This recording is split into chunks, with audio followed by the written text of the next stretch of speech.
je suis obligé de vous parler aussi de la culpabilité. C'est quelque chose qui est très très important. Et c'est très important parce que les deux choses sont très très liées. Mais la culpabilité, particulièrement, a un effet d'esclavage en chacun d'entre nous. Et il n'y a qu'un seul moyen pour nous en sortir. C'est ce qu'on va voir maintenant.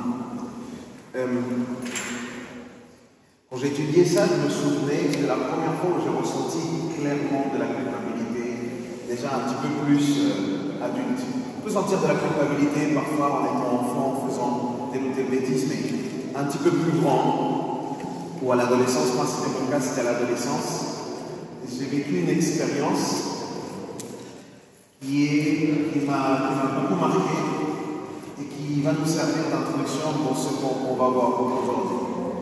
Je vous ouvre mon cœur, je vous partage quelque chose d'extrêmement intime, de très très personnel, mais que j'espère va être utile pour ce qu'on va voir. Quand je suis arrivé en France, j'avais l'âge de 12 ans par là. Je n'avais vraiment pas beaucoup de connaissances, je ne connaissais pas grand monde, je ne parlais pas la langue. Et du côté de mes grands-parents, j'avais quelques personnes de la famille, j'avais oncles et tantes, mais j'étais même arrivé sans mes parents en France. Et il y avait des amis de famille de mes grands-parents, de ma grand-mère particulièrement. Et cette dame, qui était une amie de ma grand-mère, avait une jeune fille, et cette jeune fille avait un peu près mon âge. Et du coup, ils m'ont invité à passer un week-end chez elle, parce que, encore une fois, moi je ne connaissais pas grand monde, et je tournais un petit peu toujours autour des mêmes choses, etc. C'était un moyen pour eux d'être extrêmement gentils et aimables. Je ne comprenais pas ça.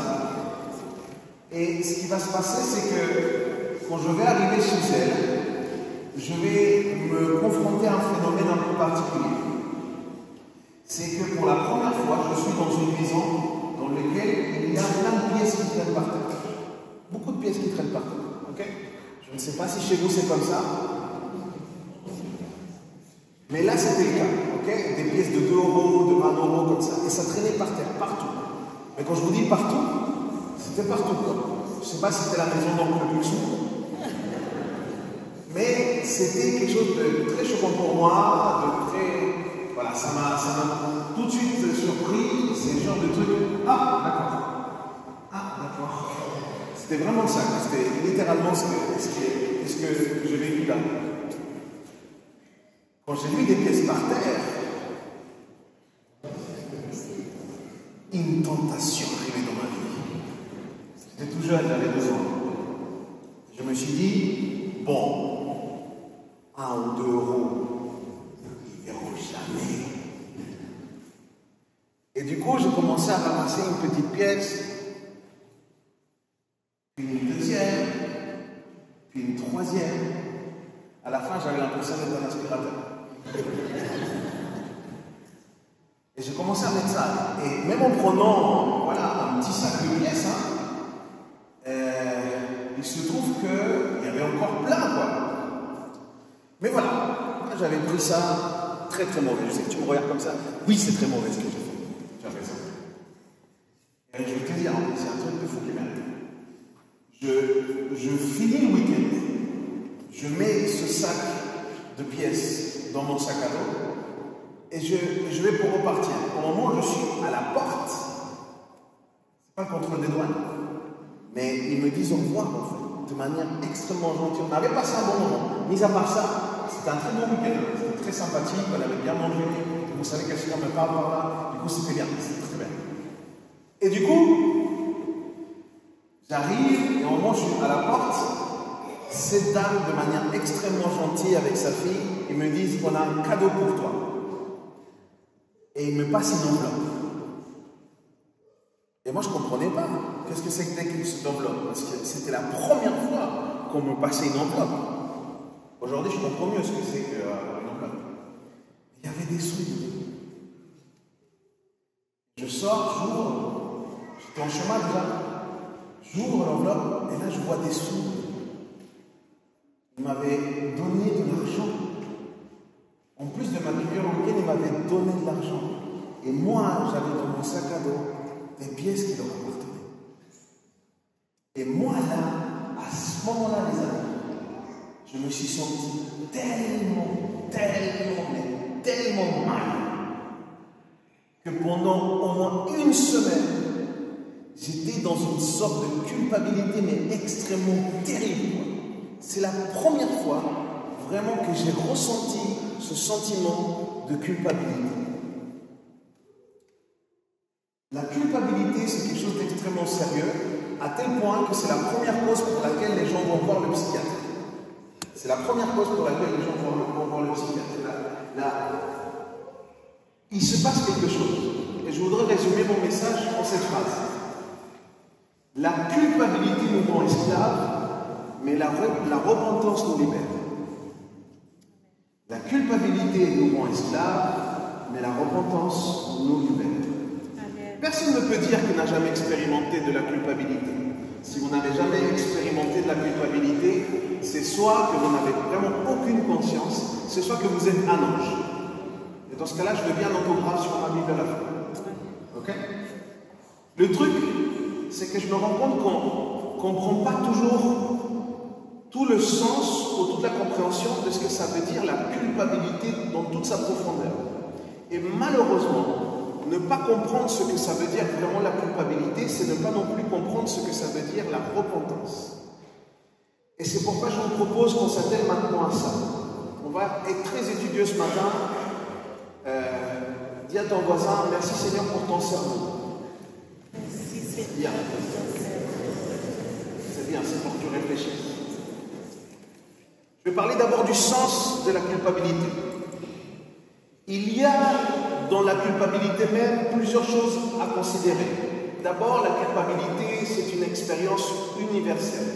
Ça veut dire qu'absolument tout le monde, partout sur la terre, dans tous les lieux, là où il y a des humains, on va rencontrer de la culpabilité. La culpabilité, elle est reconnue parce que généralement, elle nous paralyse ou elle nous fait stagner. La culpabilité m'éloigne de l'autre, elle m'isole. Puisque quand on a quelque chose, qu'on a fait du mal à quelqu'un d'autre, on a tout sauf envie d'aller voir la personne, on veut fuir cette personne souvent. La culpabilité peut me conduire, et ça c'est l'aspect plus biblique, on va le voir un petit peu plus après, à la condamnation éternelle. Notre culpabilité selon la Bible vis-à-vis du péché, si je ne me repens pas, la Bible dit très clairement que nous irons en enfer. C'est une très mauvaise nouvelle, c'est écrit aussi dans la Bible. Mais le seul remède à cela me coûte un prix. Et ce prix, c'est le prix de la repentance. Peu de personnes avouent ou admettent qu'ils se sentent coupables. Ce n'est pas si souvent que ça. Et beaucoup souffrent en silence d'une culpabilité qu'ils peuvent traîner peut-être depuis leur enfance. Quand les gens confessent, souvent ils confessent non pas pour faire du bien à l'autre, ils confessent à cause de la douleur. Les gens confessent parce qu'ils n'en peuvent plus, en fait. Et on va voir à quel point c'est antibiblique, ce principe-là. Mais pour parler de la culpabilité a plusieurs aspects. Le premier aspect, c'est l'aspect sentiment. La culpabilité est un sentiment de tristesse, une douleur émotionnelle qui se manifestera parfois par la haine, par la honte, par l'anxiété, par la colère, et parfois même l'autocondamnation. On s'autoflagelle énormément quand on se sent coupable. Ça arrive quand? Eh bien, ça arrive quand on transgresse une règle ou que l'on ne fait pas ce qu'on doit faire alors qu'on sait ce qu'on doit faire. Quand délibérément on fait quelque chose de mal, souvent la culpabilité elle est liée à la peur des conséquences de nos actes. C'est pour ça aussi qu'on a souvent de la culpabilité. Et du coup, de ce point de vue-là, il n'y a absolument rien qui nous encouragerait à aller vers la confession, à aller vers la repentance du coup. Pourquoi? Parce que la culpabilité devient quelque chose de lourd, c'est une affaire sérieuse. La culpabilité, ce n'est pas simplement une histoire de sentiment. Il existe ce qu'on appelle une culpabilité théologique ou une culpabilité biblique, si vous le voulez. La culpabilité biblique est celle qui est littéralement écrite dans la Bible. Les gens, ils disent, de manière très très rapide, ou hâtive plutôt dire, ils disent, t'inquiète pas, Dieu ne te condamne pas. C'est vrai, mais la Bible ne dit pas que ça. La Bible dit qu'il y a une condamnation pour tous les pécheurs. Vous vous souvenez de ce texte? Car tous ont péché et tous sont privés de la gloire de Dieu.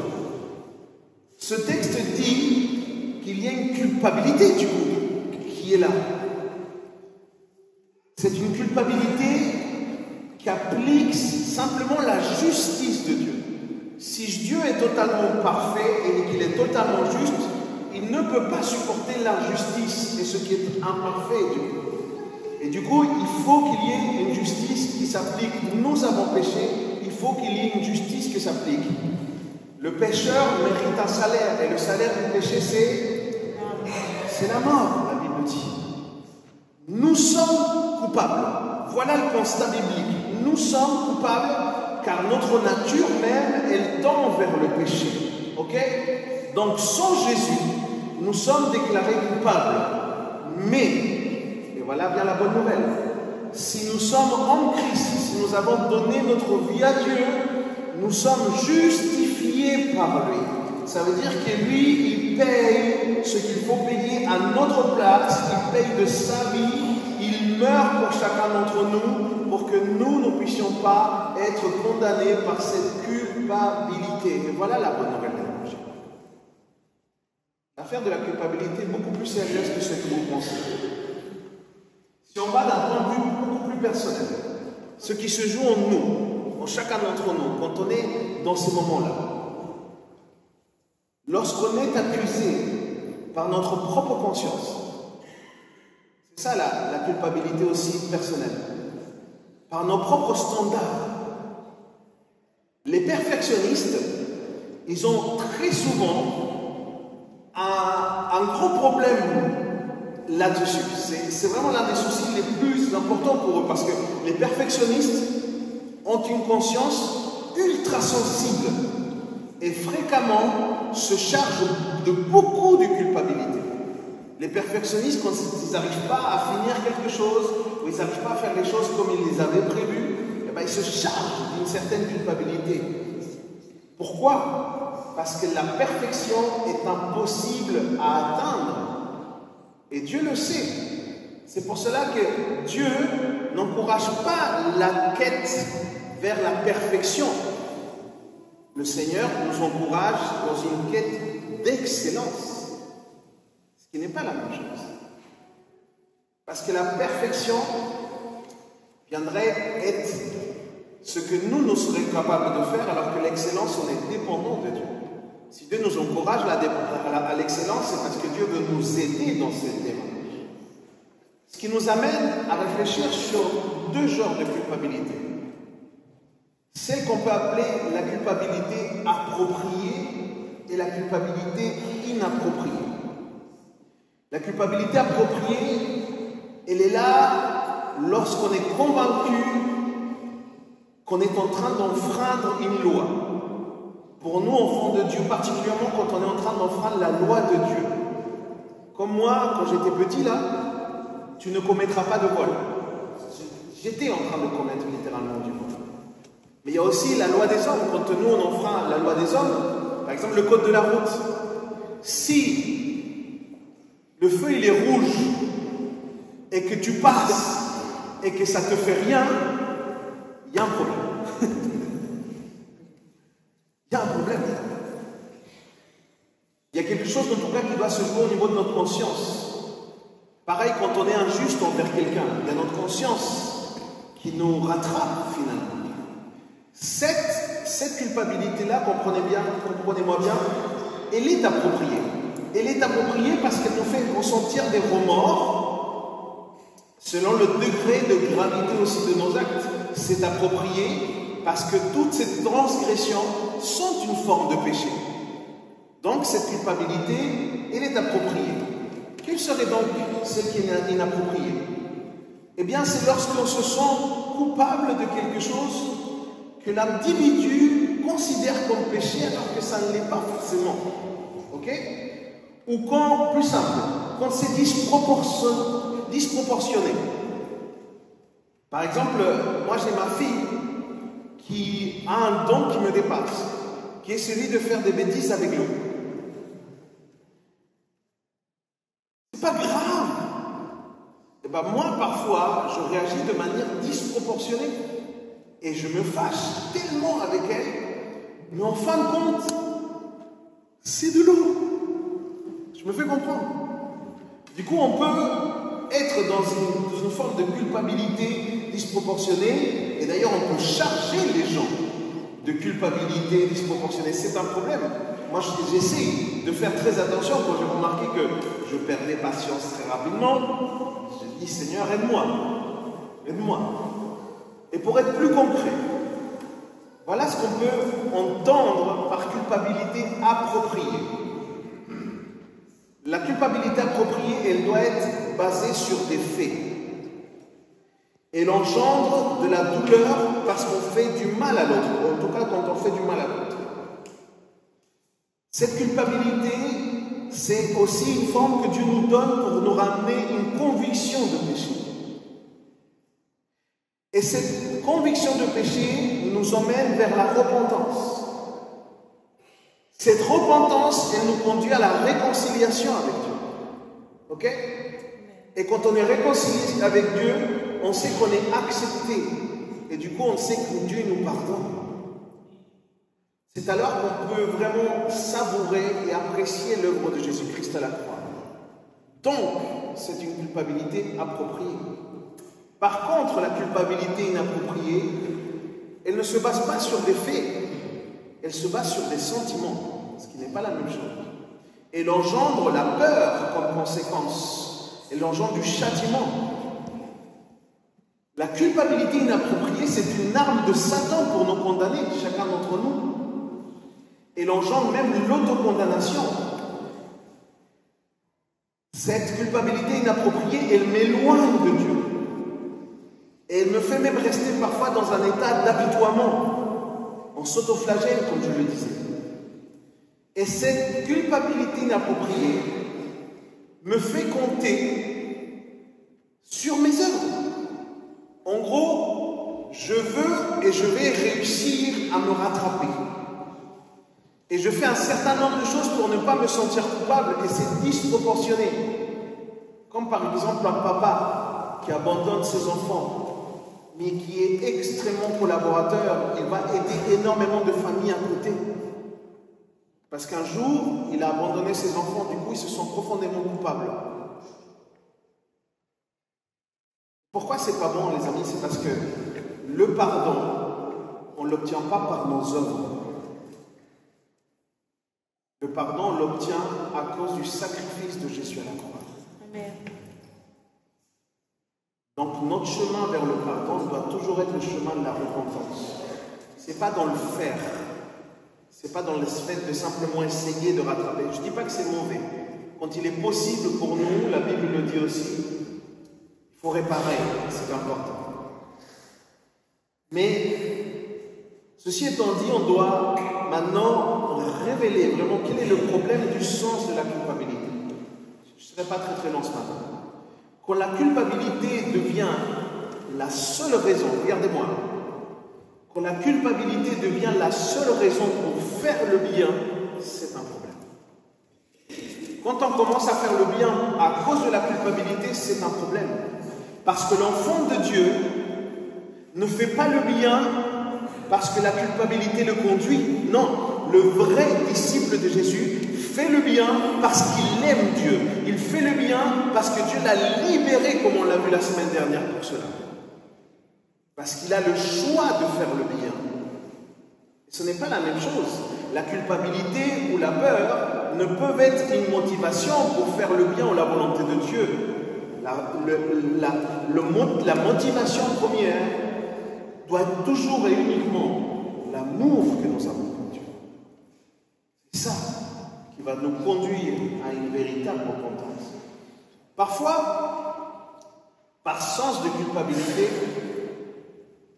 et c'est vicieux, hein. C'est pour ça que je vous dis, il il y a des petits trucs techniques, mais c'est dans ces petites choses qu'on voit la sincérité des démarches.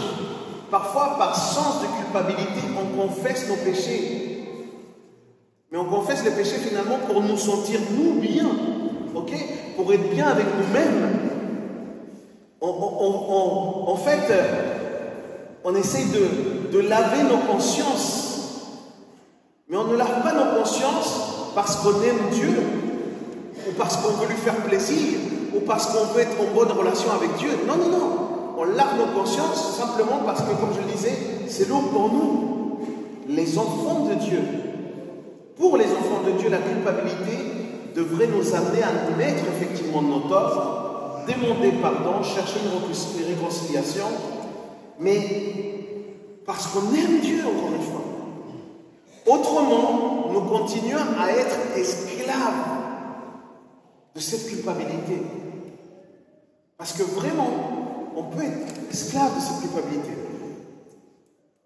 Pour ceux qui se disent, il va ouvrir quand la Bible, le pasteur. Bon. Psaume 32. Allez avec moi dans ce psaume 32. Le psaume 32 est le plus adéquat à mon sens pour parler de ce qui est la culpabilité humaine, puisque le psaume 32, c'est le psaume que David a écrit après avoir péché avec Bathsheba. Bathsheba qui était non pas sa femme ou l'une de ses femmes, non, Bathsheba était la femme d'Uri. Uri qui était l'un des guerriers de David.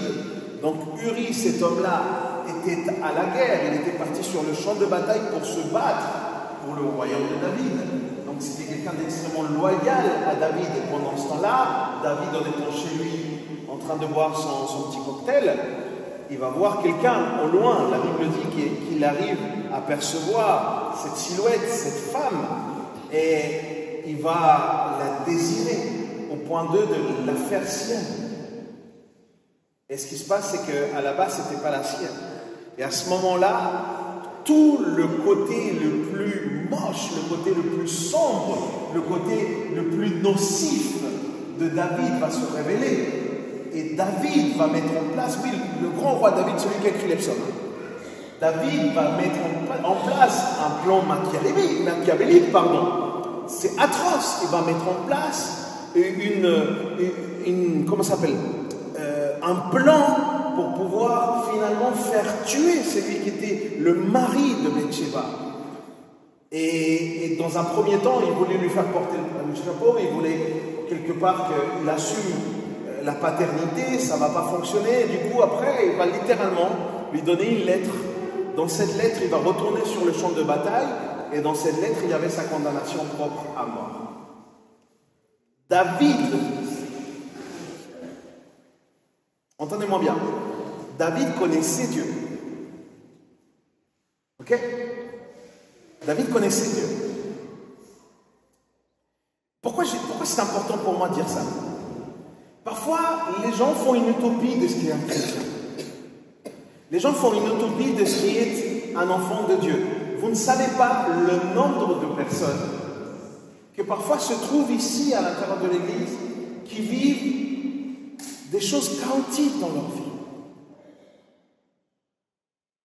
Mes amis, tous là, tous, nous sommes dans l'hôpital de Dieu. On a tous besoin de Dieu. On a tous besoin de la grâce de Dieu. Et ce David, alors qu'il va être dans ses actes d'homicide, il va faire quelque chose d'extrêmement grave. Et à ce moment-là, on va voir comment se sent David. David a écrit un psaume, et c'est ce psaume-là. Allez avec moi à partir du verset 3. Regardez ce qu'il vit. Il est conscient de ce qu'il vit, de ce qu'il a fait. Donc il dit, tant que je me taisais, mon corps dépérissait. Il y a une autre version que vous voyez derrière qui dit, mes os se consumaient. Ce qui veut dire que son corps dépérissait. Je gémissais toute la journée. David, littéralement, était tellement mal par ce qu'il ressentait. Se sentait tellement coupable que littéralement son corps se décomposait, c'est-à-dire qu'il perdait du poids. Ok? Il était dans un état nerveux extrêmement grave. Verset 4. Car la nuit et le jour, ta main pesait lourdement sur moi, ma vigueur avait fait place à la sécheresse de l'été. Le poids de la culpabilité était sur lui. C'est de ça qu'il est en train de parler. Il y a un poids terrible sur moi, c'est celui de la culpabilité. Mais regardez ce qui va se passer. Je t'ai fait connaître mon péché. Et là, on va voir comment est-ce qu'on arrive vers la repentance. Regardez bien. Je t'ai fait connaître mon péché. Je ne t'ai pas caché ma faute. J'ai dit, il parle au passé. J'ai dit, j'avouerai mes transgressions à l'Éternel. Ensuite, il dit, et tu as pardonné mon péché. Tout est important dans ce verset. David, sans doute, pour arriver dans cet état, il avait vraiment très peur des conséquences de son acte. Encore une fois, David connaissait Dieu. Il avait très peur des conséquences de son acte. Mais il allait tellement mal qu'il ne pouvait rien faire d'autre que de venir à Dieu et de confesser à Dieu, de parler à Dieu.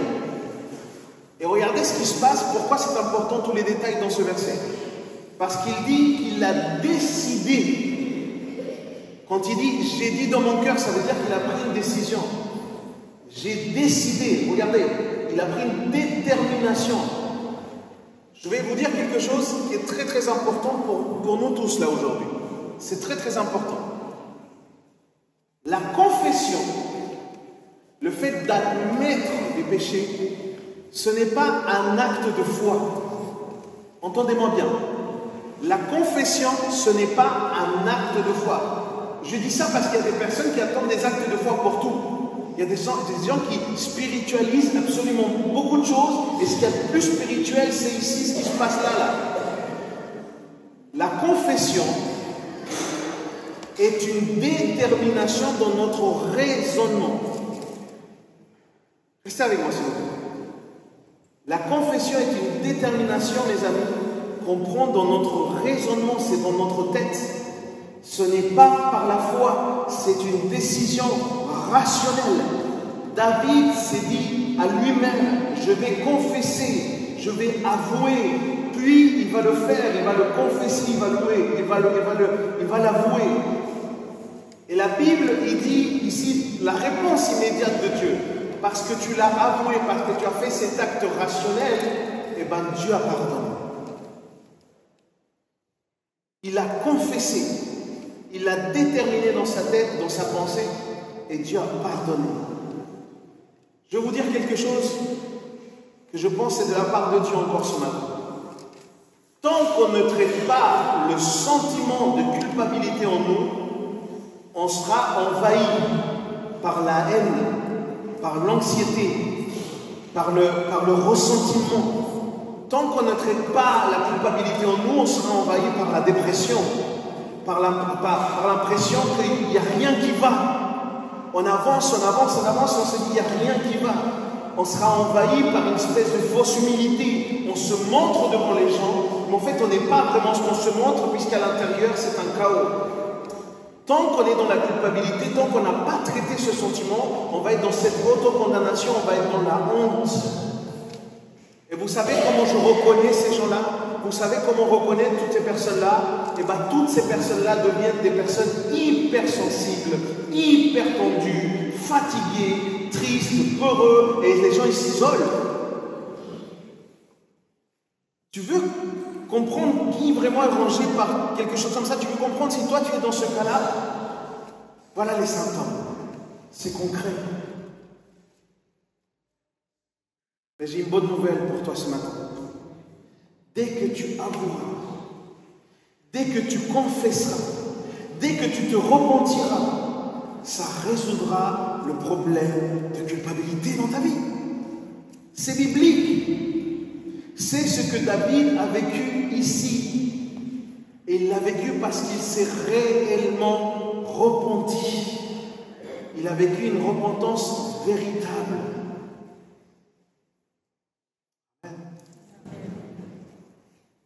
Creusons maintenant pour finir sur ce qui est la repentance du coup.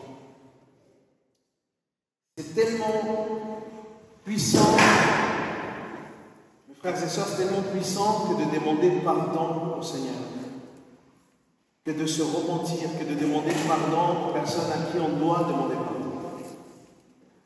Il y a quelque chose de fort qui se passe.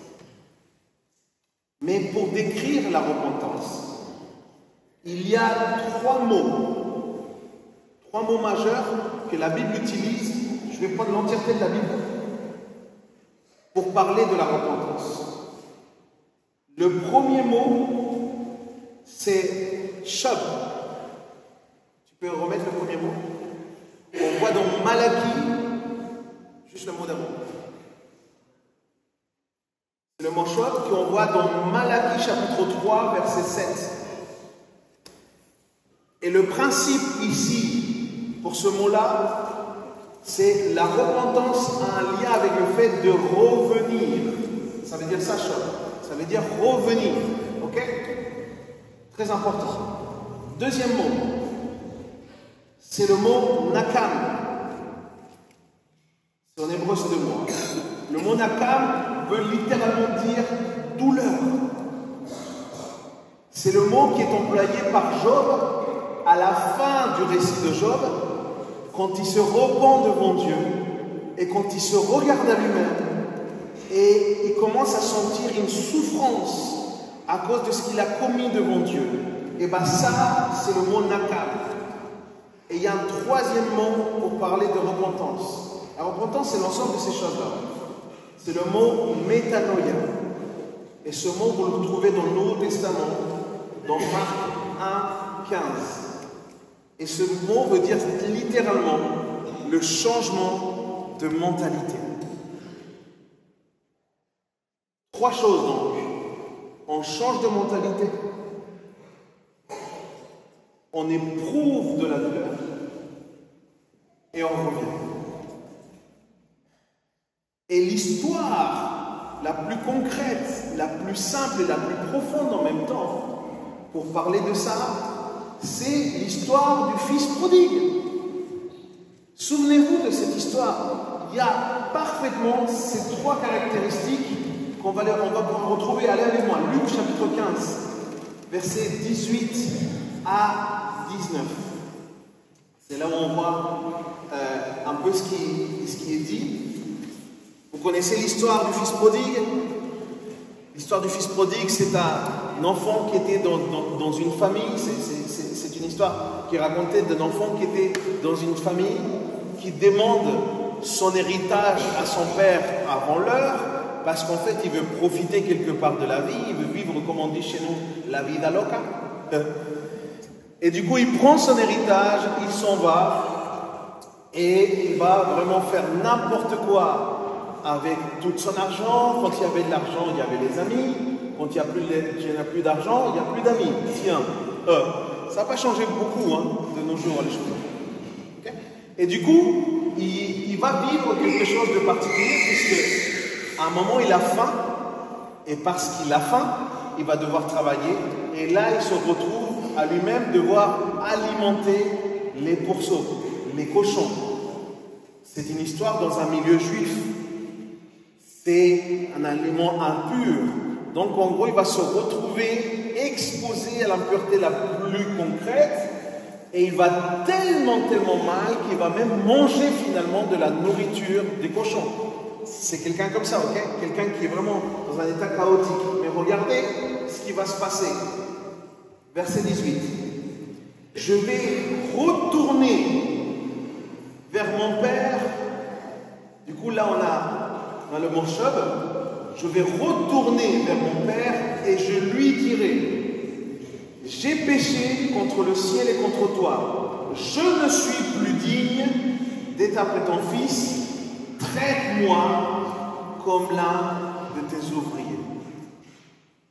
On retrouve ici les trois choses. On retrouve ici la véritable repentance rien de superficiel, vraiment quelque chose de profond, d'authentique. Il dit, je vais retourner et je lui dirai. Ça veut dire qu'il a raisonné, il a pris la détermination dans sa tête. Et il dit, je vais aller là-bas, je vais me rendre compte. Moi, j'avais une mentalité de consommation, je pensais que les gens me devaient tout, etc. Là, je me rends compte que les choses ne sont pas comme ça, c'est moi qui dois tout. Et du coup, sa mentalité l'a changé. Il va dire, je ne suis plus digne. Je ne suis plus digne, moi qui me considérais être digne. Non, en fait, je me rends compte de qui je suis. Un véritable changement de mentalité. Alors, traite-moi comme l'un des ouvriers. Je ne mérite pas plus. On voit les trois choses. Et ça, c'est la conséquence de la culpabilité, les amis. C'est très important. En fait, tant qu'une personne ne se repent pas véritablement, la personne ne pourra pas changer. C'est aussi concret que ça. Les gens qui changent, ce sont les gens qui se repentent véritablement. C'est pas simplement le fait de demander pardon. Et il est là le plus grand mal dans notre compréhension de ce qu'on pourrait penser qu'est la repentance. La repentance, ce n'est pas le fait de demander pardon, les amis. La repentance, c'est de faire un demi-tour, c'est vraiment de nous détourner, de changer notre mentalité pour ne plus commettre les mêmes choses qu'on faisait. Et pour cela, pour vivre une véritable repentance, toi et moi, nous avons besoin de Dieu. Parce que Dieu est capable de changer notre pensée. Dieu est capable de transformer ce qu'il y a dedans. Et Dieu le fait au travers de son Saint-Esprit. Il le fait au travers de la parole de Dieu. Nous avons besoin. La repentance n'est pas le seul fait de ressentir de la douleur, les amis. Judas, vous connaissez l'histoire de Judas. Judas va vendre Jésus. Il va vendre le Messie. Il va vendre le Maître, celui avec qui il a été pendant des années, celui de qui il avait reçu de l'amour, de l'accompagnement, celui qui avait vu faire des miracles. Judas va vendre son Maître. Judas va vendre Jésus. Et parce qu'il a vendu Jésus, il va sentir des remords. La Bible dit qu'il va même pleurer.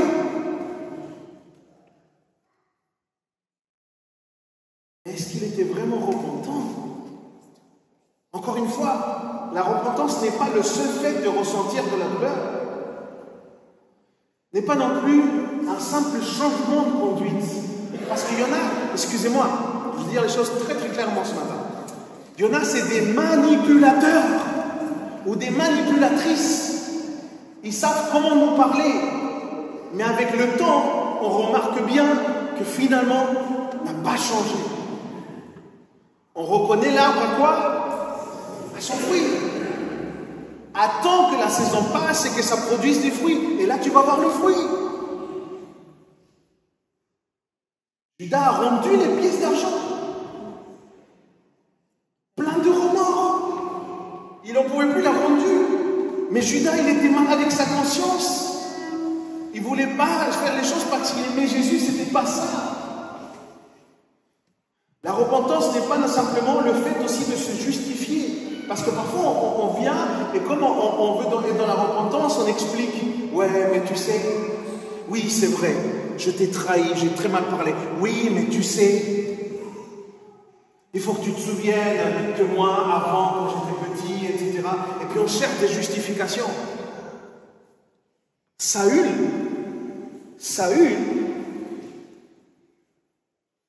quand il va perdre sa royauté, il va le faire parce qu'en fait, il va faire un acte qui était celui d'un prophète. C'était le prophète qui devait faire cet acte-là, le sacrifice, etc. Et finalement, il va prendre la place de Samuel. Et quand Samuel va parler à Saül, Samuel est touché. Samuel aime Saül, il veut qu'il reste comme roi. Mais regardez ce qu'il dit, ce Saül. Il dit, oui, mais tu sais, il y avait tout le peuple. Qu'est-ce qu'ils vont dire les gens? Écoute-moi, le qu'est-ce que vont dire les gens n'est pas un signe de repentance.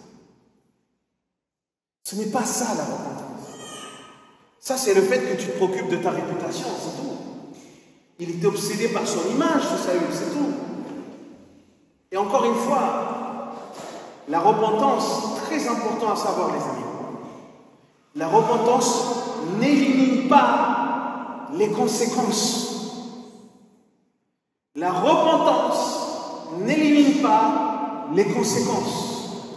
David a vu de ses yeux les conséquences de son mal et il a perdu l'enfant. Il va perdre cet enfant qui était issu de l'adultère et que lui voulait avoir. Il va le perdre. C'est très sérieux. L'Esprit de Dieu, écoutez bien ceci. Vraiment, quand on vit une repentance, l'Esprit de Dieu nous fait pleurer notre repentance. Je vous ai peut-être déjà lu ce texte que j'avais à cœur de vous relire ce matin pour finir, de Thomas Watson, si tu veux bien m'accompagner au piano. Ce texte de Thomas Watson, qui est un prédicateur anglais du XVIIe siècle.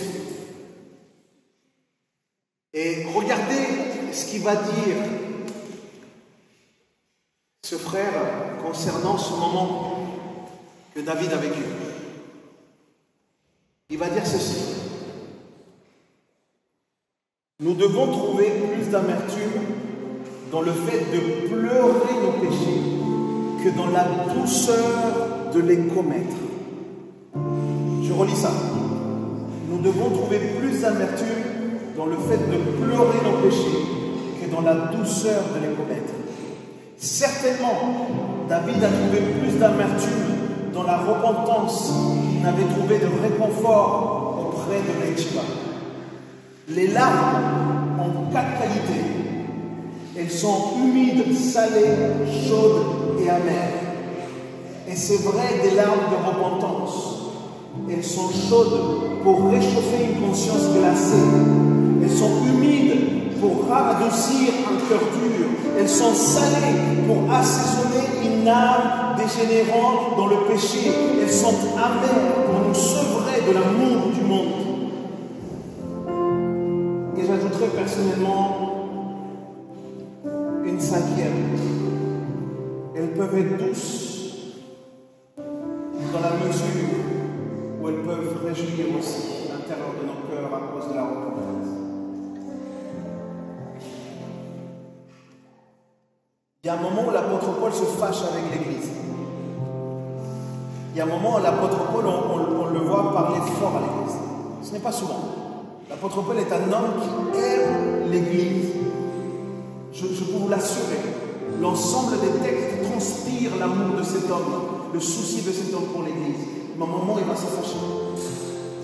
Il va écrire aux Corinthiens qui vivent un véritable désordre dans leur Église.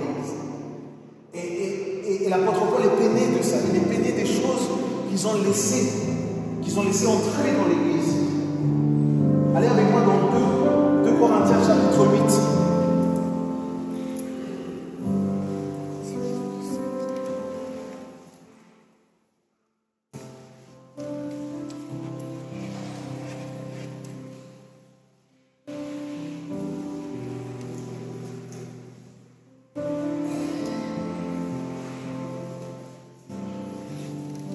Je me rends compte que je me suis trompé dans le chapitre. Je vais vous retrouver le chapitre, je vous le donne. Je vous lis le texte, conversion seconde. Il dit, Paul au Corinthien, il va dire, c'est pourquoi, si je vous ai causé de la peine pour ma précédente lettre, je ne le regrette pas. Donc Paul, il remue l'Église, il va dire, je ne le regrette pas. Certes, j'ai d'abord regretté en voyant combien il vous a attristé sur le monde. Paul a été virulent avec l'Église. Verset 9 dit, mais maintenant, je me réjouis, non pas de votre tristesse, mais de ce que cette tristesse vous ait amené à changer d'attitude. Car la tristesse que vous avez éprouvée était bonne aux yeux de Dieu. Si bien qu'en fait, nous vous avons causé aucun tort finalement. En effet, la tristesse qui est bonne aux yeux de Dieu produit un changement d'attitude qui conduit au salut et qu'on ne regrette pas. La tristesse du monde, elle produira la mort.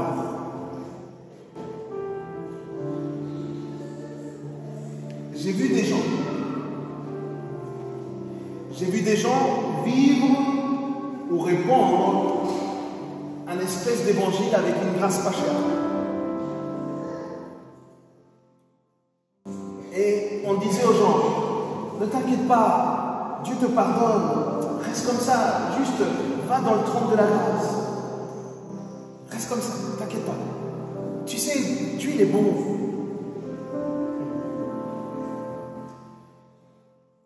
Fais très attention à ça parce que dans ma Bible, les grandes manifestations de grâce de Dieu répondaient à des grandes repentances de la part des personnes. Les personnes étaient profondément repentantes. Dieu a dit à la femme adultère, va et ne pêche plus. Et Jésus va dire ça à cette femme parce que cette femme va vivre une véritable repentance dans son cœur. Cette femme ne va pas être caillassée comme il allait se passer. Il allait être caillassé à ce moment-là. Ce n'est pas les pierres qui l'ont frappé, c'est la pierre angulaire qui l'a atteint. C'est Jésus. Un véritable contact avec Jésus t'amène dans une véritable repentance. Je voudrais simplement nous encourager parce que on ne le dit jamais assez, mais la culpabilité est conséquence du péché. Et le péché, c'est quelque chose de sérieux. C'est pour ça que je le prêche souvent. Vous allez beaucoup m'entendre parler de ça. Mais j'ai une bonne nouvelle aussi. Là où le péché abonde, la grâce de Dieu sur nous. Si vous voulez bien, on va se mettre de loin à l'instant.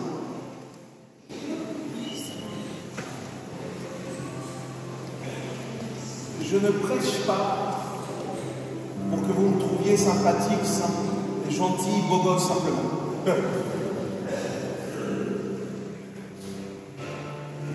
Je ne veux être qu'un porte-voix de ce que le Seigneur a besoin de nous dire. Et si le Seigneur nous parle de repentance, cette véritable repentance,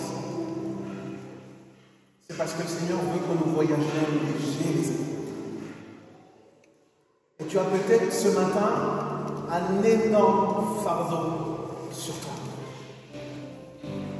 Tu entendais ces paroles et ces paroles frappaient le plus profond de ton cœur.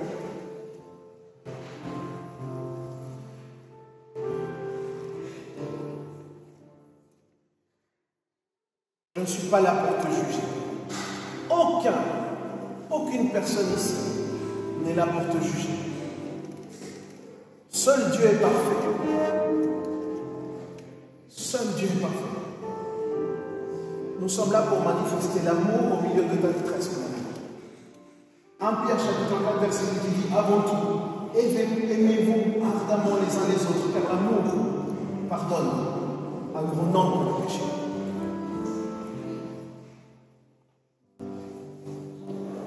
Ce moment peut marquer un avant et un après dans ta vie. Et tout cela dépend de la sincérité de ton cœur. Fermons nos yeux les uns les autres, s'il vous plaît. Et c'est quelque chose de très intime. Je ne vais pas t'exposer, je ne vais pas te demander, lève ta main. Non. Mais si tu veux bien, donne à Dieu cette culpabilité. Le Seigneur frappe à la porte de ton cœur ce matin. Le Seigneur veut te libérer. La culpabilité te rend esclave, mais la repentance te libère.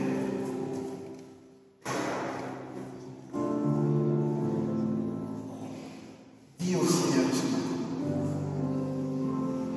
Peu importe qui est à ta gauche, à ta droite, devant, derrière, cet instant est le plus important. Tu es face à Dieu. C'est juste toi et Dieu.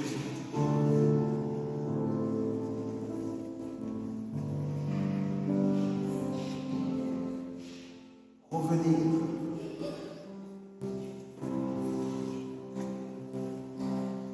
Avoir de la douleur.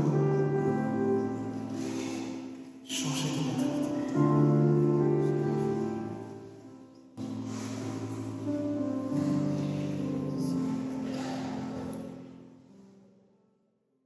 Oh mon Dieu, je suis tellement étonné, tellement surpris, Seigneur, que malgré que ce péché tu puisses en avoir horreur, Seigneur, je suis époustouflé du fait que malgré cela, tu veuilles de nous, Seigneur, et que tu sois soucieux dans notre liberté. Seigneur, tu veux alléger nos cœurs ce matin. Tu veux qu'on traite ce sentiment. Tu veux nous aider, Seigneur, à prendre de réelles décisions ce matin. Seigneur, je te prie de regarder les cœurs sincères. Je te prie d'étendre ta main. Je te prie de rassurer.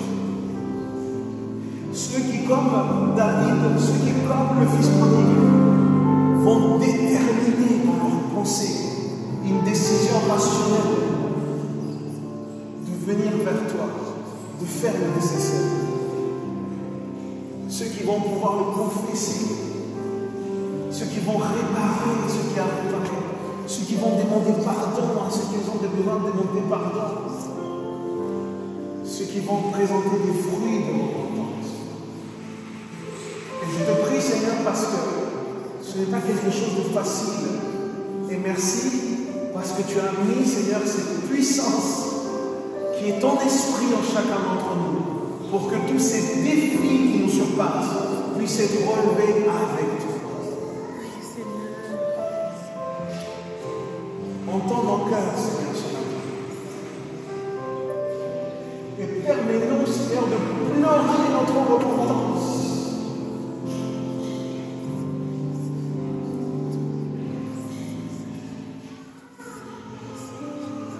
Tu veux nous remplir, Seigneur.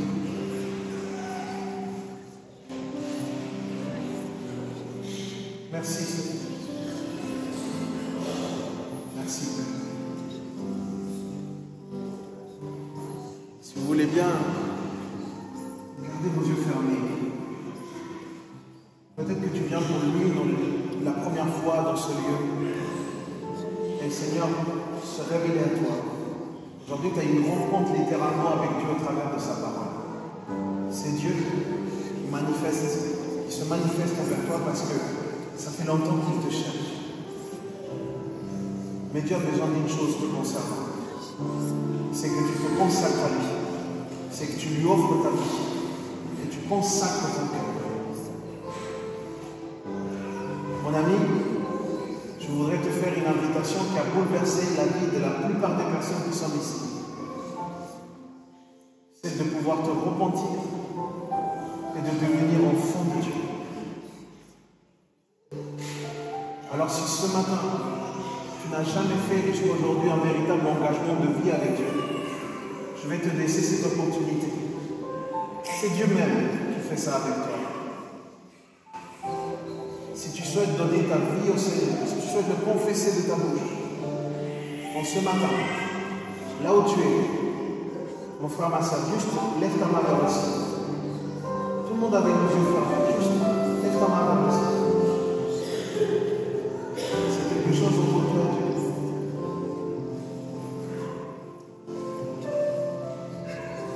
Lève ta main vers le ciel, en disant, Seigneur, je veux me consacrer à toi ce matin.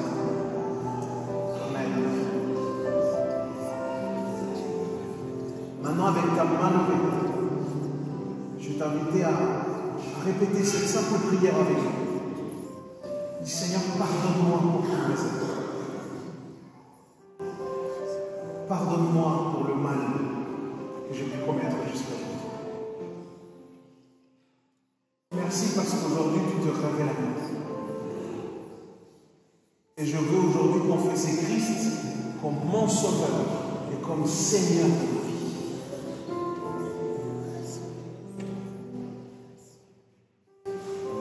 Merci pour ton pardon à la croix. inscris mon nom dans le livre de la vie. Parce qu'à partir de ce jour, je veux vivre éternellement avec toi. Merci pour ton accueil dans ta famille. Au nom puissant de Jésus.